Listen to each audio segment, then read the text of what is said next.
사도행전 27장 21절로 44절까지 말씀 한 절씩 교독해 올리겠습니다. 여러 사람이 오래 먹지 못하였음에 바울이 가운데 서서 말하되, 여러분이여 내 말을 듣고 그레테에서 떠나지 아니하여 이 타격과 손상을 면하였더라면 좋을 뻔하였느니라.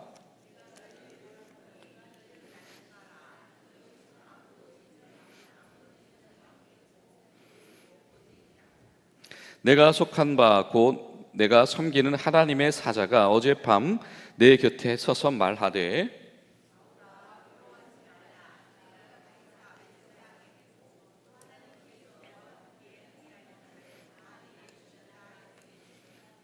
그러므로 여러분이 안심하라. 나는 내게 말씀하신 그대로 되리라고 하나님을 믿노라.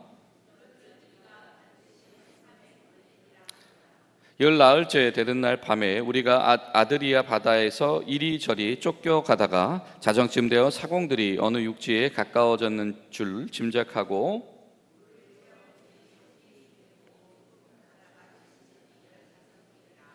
암초에 걸릴까요? 고물로 닷넷을 내리고 날이 새기를 고대하니라.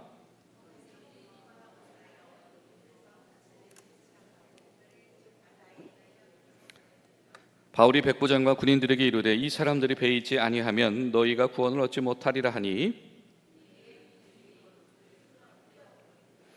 날이 새어가매 바울이 여러 사람에게 음식 먹기를 권하여 이르되, 너희가 기다리고 기다리며 먹지 못하고 줄인 지가 오늘까지 열나흘일인즉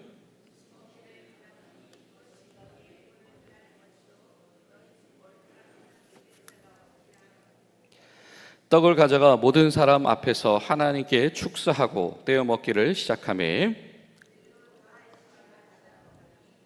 배에 있는 우리의 수는 전부 276명이더라. 날이 새매 어느 땅인지 알지 못하나 경사진 해안으로 된 항만이 눈에 띄거늘 배를 거기서 들여다 댈 수 있는가 의논한 후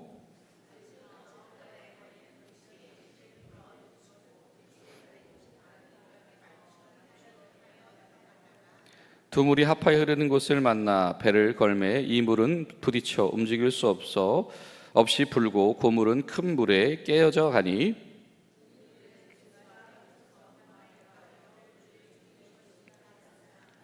백부장이 바울을 구원하려 하여 그들의 뜻을 막고 헤엄칠 줄 아는 사람을 명하여 물에 뛰어내려 먼저 육지에 나가게 하고,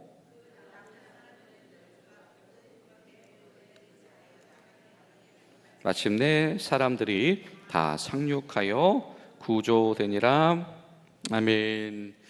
사랑하는 여러분, 오늘도 함께 하시는 성령님 가운데에서 모든 파도와 바람을 헤쳐나가시는 개는혜가 여러분 가운데 있게 되시기를 간절히 소망합니다. 성경은 하나님을 여러 가지 모습으로 우리에게 전달합니다. 그 중에 성경이 전체적으로 전달하는 하나님은 보호하시는 하나님인 동시에 하나님의 경륜 가운데서 섭리하시는 하나님이시다라고 하는 것이죠. 그 순간 가운데에서는 우리가 하나님의 뜻을 다 알기 어려우나, 그러나 하나님의 큰 구원 계획 속에서는 그 순간순간이라고 하는 그 때로는 시간과 장소와 환경들이 얼마나 세밀하게 이 하나님 편에서 잘 완성되어져 움직여 가고 있었는가. 그래서 하나님은 흠이 없으시며 하나님은 완전하심 속에서 역사하는 하나님이시다라고 하는 겁니다. 이것이 오늘 말씀 속에 이 사도 바울의 이 로마의 가운데 만난 이 유라굴로에 갇혀버린 이 풍랑 속에서 소위 우리 어저께 20절에 어떻게 말씀이 어떻게 끝났었죠?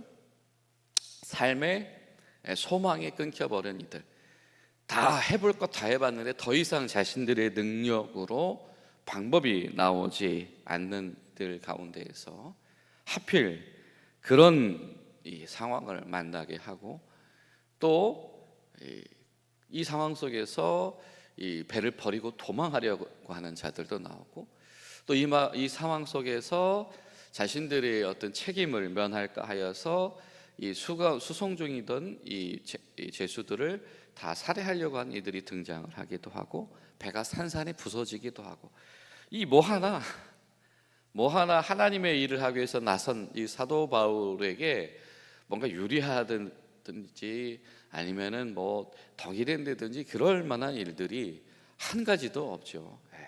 정말 엎친 데 덮친 경우가 삶의 소망이 끊어진다라고 하는 것. 우리가 그렇지 않습니까? 정말 내가 감당하기 어려운 큰 파도와 같은 위기를 만나도 우리가 더 이상은 방법이 없어, 이렇게 생각을 하기도 하고, 어떤 사람들은 이 파도가 밀려오는 것처럼 첫 번째 파도가 밀려가면 그만 놔야 될 것 같은데 두 번째, 세 번째 이 끊임없이 밀려오는 파도들 가운데에서 더 이상은 방법이 없어, 그러면서 생의 소망이 끊어지기도 하고, 아마 그런 상황 속에 있는 분들도 오늘날 많이 계실 겁니다. 지금 사도 바울의 인생이 그러했다라고 하는 거죠. 유라굴로라고 하는 큰 파고가 덮치질 않나, 그 상황 속에서도 2차, 3차, 4차에 여러 가지 이 상황들이 사도 바울을 굉장히 흔들어 놓는 그런 상황 속이다라고 하는 겁니다. 그런데 오늘 성경은 이렇게 말합니다. 그 와중에서 사도 바울은 어떤 사람이었다? 중심에 우뚝 서서 말하는 사람이었다. 누가 봐도 더 이상 소망이 끊긴 것 같고, 누가 봐도 이제는 더 버티지 못할 것 같은데 그 중심에 서서 말을 전하는 사람이었다라고 하는 겁니다. 그리고 사도 바울이 전하는 말이 어떤 말입니까? 하나님의 사자가 내게 확신을 주셨다. 그 하나님은 내가 섬기는 분이시며 그 내용은 이러하다라고 하는 겁니다. 심지어 사도 바울 이 순간에도 구원하신 하나님을 그 입으로 증언하고 있습니다. 21절 이렇게 시작을 하죠.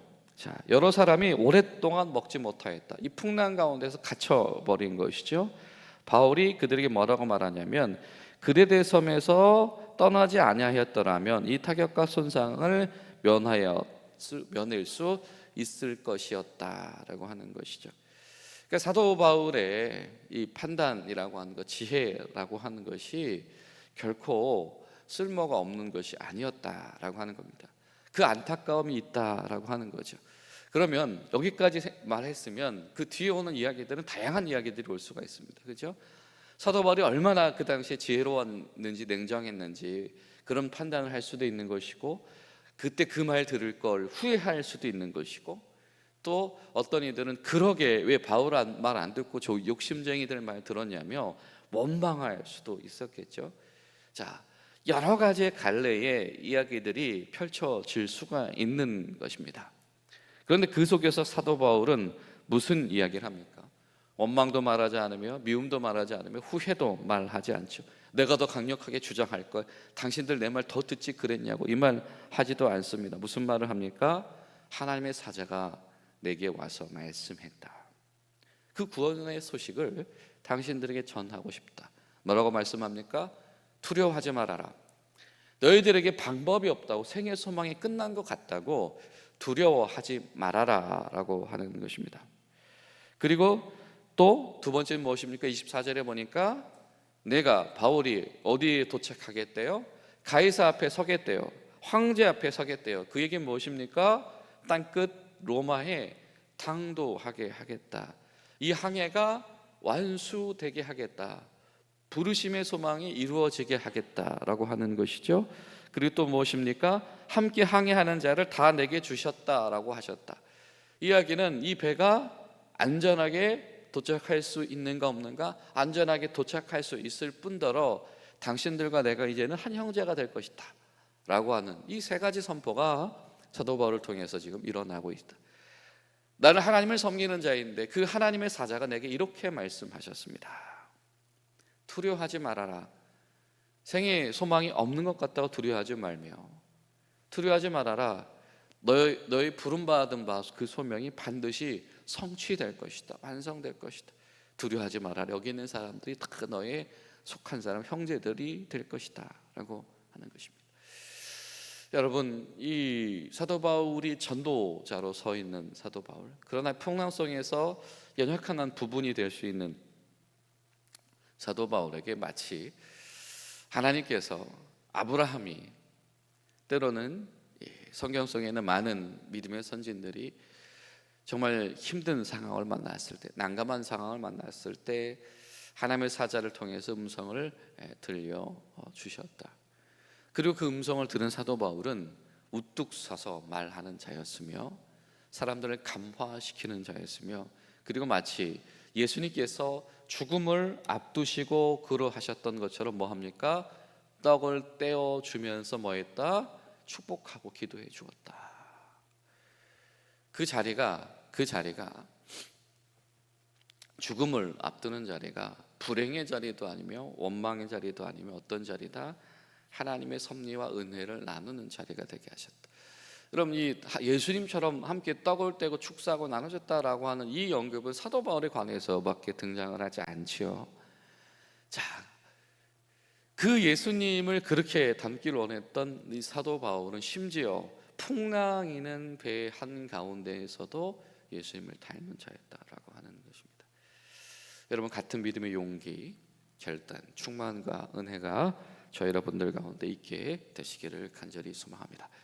자, 또 보면 사도 바울이 어떤 선택을 하냐면 29절에 보니까 점점 육지가 온 것을 아는데 경험상 어떻게 됩니까?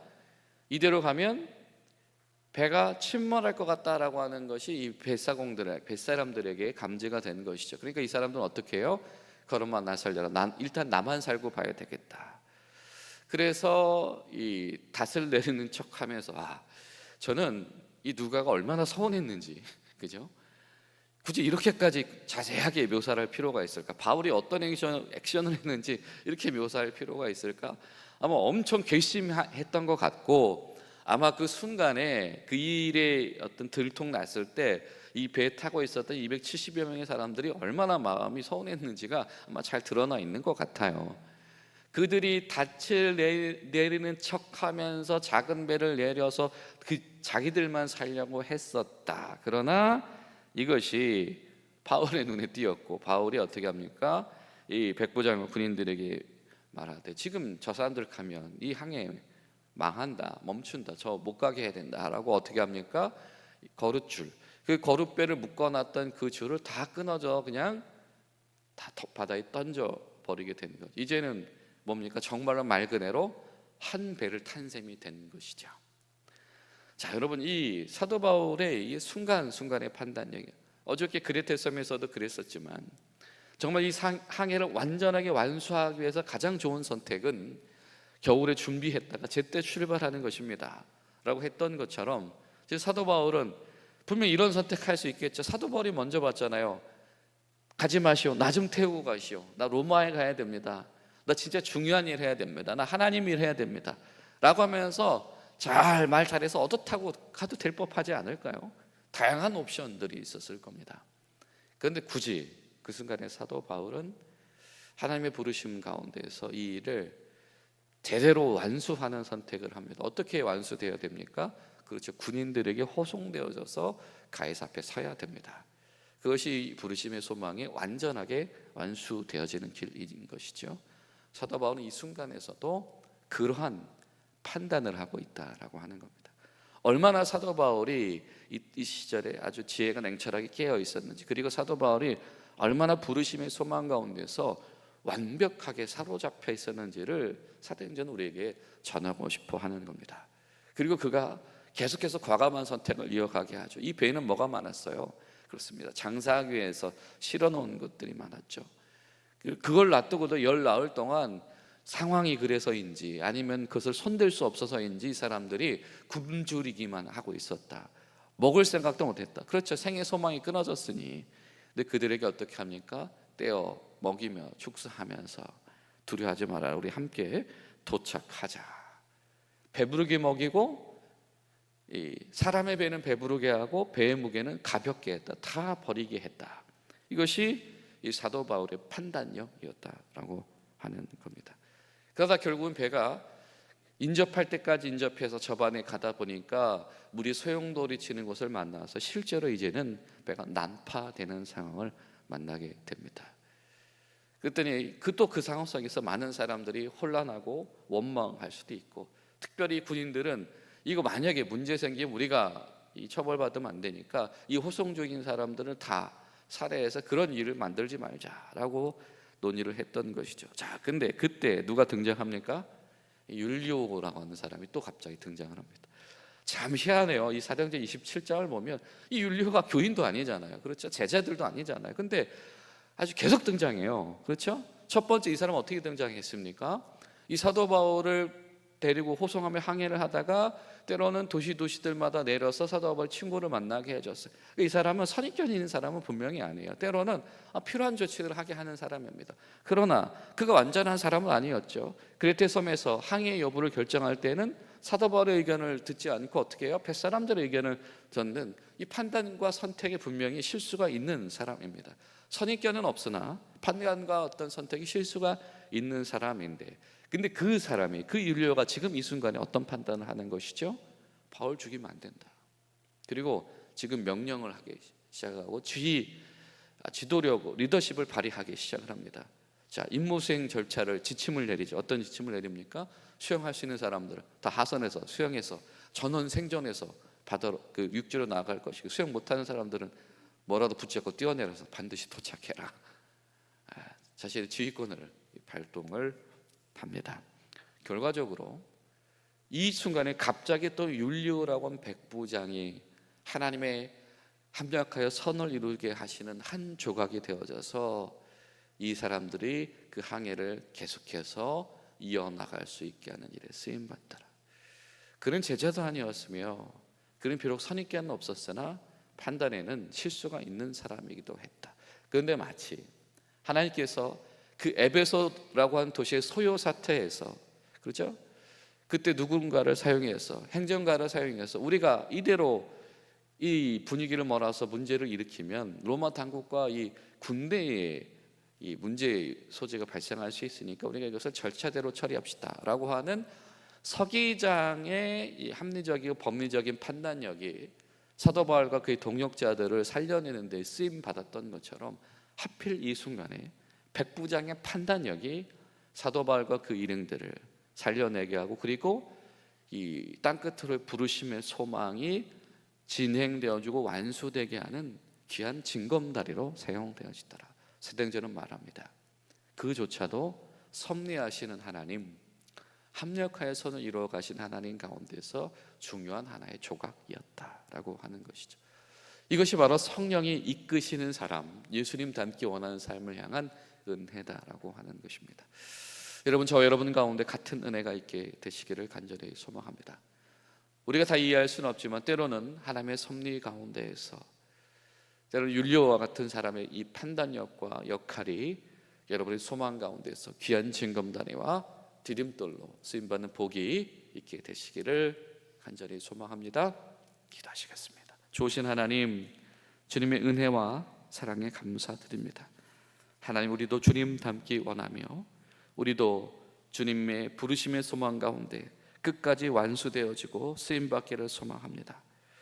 하나님, 도와주셔서 성령님 우리에게도 같은 은혜를 허락하여 주시옵소서. 예수님의 이름으로 기도하옵나이다. 아멘.